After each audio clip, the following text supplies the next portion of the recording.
Salut, comment allez-vous? J'espère que ça va bien. Moi, je suis en mode interrogatif. Je me suis posé la question suivante. Est-ce que Sarada serait-elle plus puissante que Sasuke, voire Itachi? Et en réfléchissant à cette question, je me suis dit que l'une des réponses les plus évidentes serait qu'une question de choix durant l'affrontement. Quels seraient les choix qui seraient pris par Sarada durant ce combat? Quels seraient les choix pris par Sasuke ou Itachi durant ce combat? Et pour illustrer mes propos, je vais donc vous proposer une petite vidéo où ces deux-là s'affrontent. Vous allez me dire, mais comment? Est-ce possible? Bien sûr. Allons-y maintenant et je vous montre tout ça. Sasuke versus Sarada. Que donne ce combat?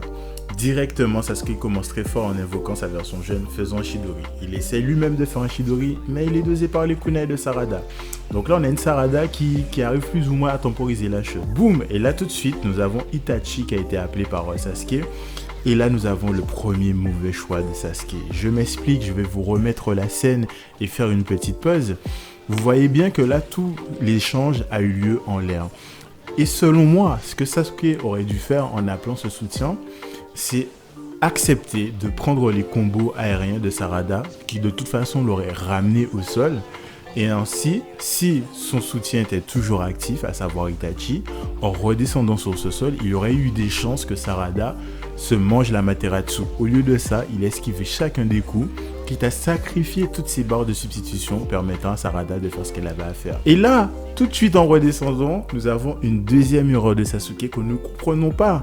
Qu'arrive-t-il à ce très très bon ninja? Nous avons une petite scène où en fait Sasuke arrive et on a Itachi, on a Sasuke qui est protégé, Sarada qui est protégé. Ils sont très proches l'un de l'autre.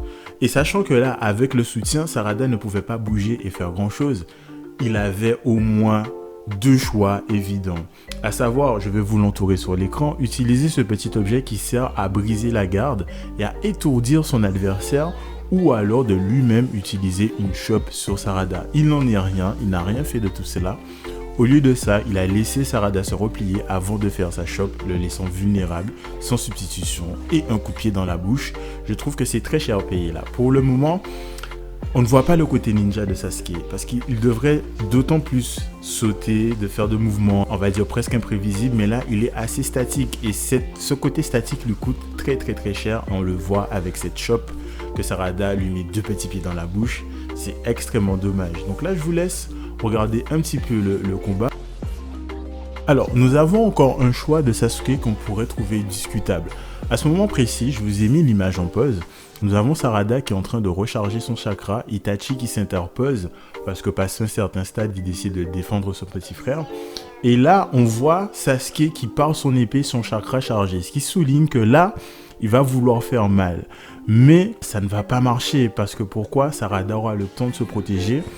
Et en fait, c'était un mauvais choix dans le sens où ce sont des attaques qu'on voit venir de très loin. Et un ninja se doit d'être un magicien, d'attirer l'attention du personnage ailleurs ou alors de lui donner aucune possibilité de se défendre.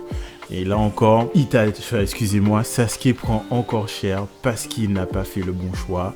Mauvaise gestion de la substitution. Donc là, je vais sauter quelques zones du combat pour en fait vous expliquer quelque chose qui selon moi est très important. Et qui va aussi dans la direction des choix qu'on pourrait prendre durant un affrontement. Ici, en fait, généralement, quand on est en difficulté, on a tendance à rester sur la défensive. Et moi, je vous invite généralement à ne pas le faire. Pourquoi? Parce que ici, nous avons un personnage qui va passer en mode Susanoo directement. Et là, il va être suffisamment confiant pour penser que ça va être suffisant pour battre Sarada. Sauf que non, en fait. Le Susanoo étant une compétence de bourrin, elle ne permet pas ça. Et en fait, en fonçant sur l'ennemi, en tentant des attaques, même si c'est dangereux, nous avons l'avantage d'avoir gagné le premier round. À défaut de gagner ce round, on aurait pu lui gratter de la vie pour assurer la victoire du troisième round. Et c'est exactement ce qui s'est passé. Il n'a pas eu le temps d'avoir un troisième round, puisque bon, finalement, ça se gère assez facilement.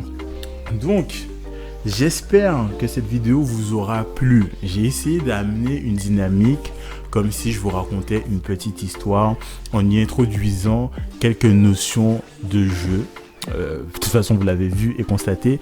Alors, je ne sais pas si ce format est plus intéressant ou pas, ou est-ce qu'il faudrait un truc un peu plus technique, mais je pense que c'est plus sympathique de se poser et de commenter cela comme si on regardait un anime. Je ne sais pas qu'est-ce que vous en pensez. Je vous laisse me dire tout ça en commentaire, vous savez déjà. Et en attendant que vous vous manifestiez, je vous souhaite un très très très bon confinement dans la mesure du possible. Et à très vite pour la prochaine vidéo. Au revoir, merci. Au revoir, merci. Au revoir, merci.